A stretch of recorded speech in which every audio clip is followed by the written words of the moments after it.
በፍቅር ግንኙነት ውስጥ በፍጹም ቸል ሊባሉ የማይገቡ 10 የማስጠንቀቂያ ምልክቶች። አንዳንድ ጊዜ የፍቅር ግንኙነቶች ሲጀምሩ እጅግ ማራኪና ፍጹም ሊመስሉ ይችላሉ። ነገር ግን ጊዜ እያለፈ ሲሄድ አደገኛና መርዛማ ባህሪያት መታየት ይጀምራሉ።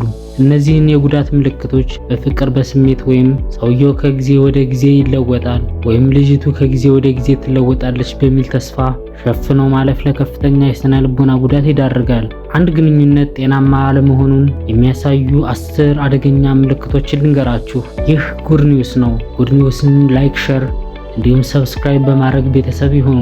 አንደኛውና የመጀመሪያው ቃላትና ድርጊት አለመጣጣም ነው። ከሁለት አንዱ የሚናገረውንና የሚያደርገውን ነገር የማይገናኝ ከሆነ ትልቅ ምልክት ነው። ሁልጊዜ የተለየ ነገር ቃል እየገባ ወይም እየገባች የተለየ ተግባር የሚያከናውን ከሆነ ከቃላቱ ይልቅ ድርጊቱን እመኑት። በሁለተኛ ደረጃ ቃላትን መምረጥና በፍርሃት መኖር። ከባልደረባው ጋር በሚነጋገሩበት ወቅት ቁጣ ወይም ስድብ እንዳይነሳ በማሰብ ብቻ እያንዳንዱን ቃላችሁን ተጠንቅቃችሁ የምትናገሩ ከሆነ ግንኙነቱ ጤናማ አይደለም። በፍቅር ግንኙነት ውስጥ ሐሳብን የመግለጽ ነፃነት ሊኖር ይገባል። ሶስተኛው የቅርብ ሰዎችና የቤተሰብ ስጋት። ቤተሰቦቻችሁ ወይም የቅርብ ጓደኞቻችሁ በእናንተ ላይ ለውጥ ካዩ ወይም የባልደረባችሁን አደገኛ ባህሪ አስተውለው ካስጠነቀቋችሁ ሐሳባቸውን ቸል ማለት አይገባም። በተለይ ባልደረባችሁ እኛን ለማላቀቅ ነው የሚፈልጉት በማለት ከወዳጆቻችሁ ሊያርቃችሁ ሲሞክሩ ተጠንቀቁ።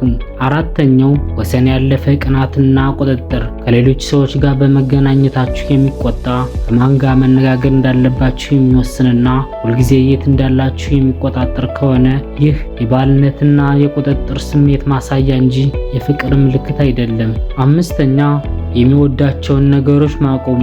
የምትወዱትን ስፖርት፣ የትርፍ ጊዜ ማለፊያ ወይም ሆቢ ወይም ማህበራዊ ህይወታችሁን እንድታቆሙ የሚያስገድዳችሁ ከሆነ ግንኙነቱ ድጋሚ መመርመር ያስፈልጋል። ጤናማ ፍቅር የራሳችሁን ህይወት እንድታጡ አያደርግምና።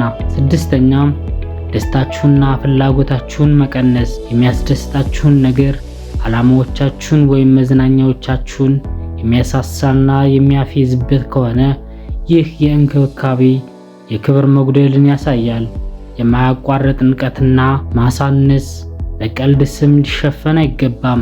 ሰባተኛ ሁሉንም ነገር ወደሱ ወይም ወደ እሷ ብቻ ማዞር። ማንኛውም ውይይት ሁልጊዜ ስለ ባልደረባችሁ ችግር፣ ፍላጎትና ስሜት ብቻ የሚያልፍ ከሆነ እና ለእናንተ ሐሳብና ስሜት ቦታ ከሌለው ግንኙነቱ ሚዛናዊ አይደለም። ጤናማ ግንኙነት የሁለቱንም ወገን አዳማጭነት ይጠይቃል።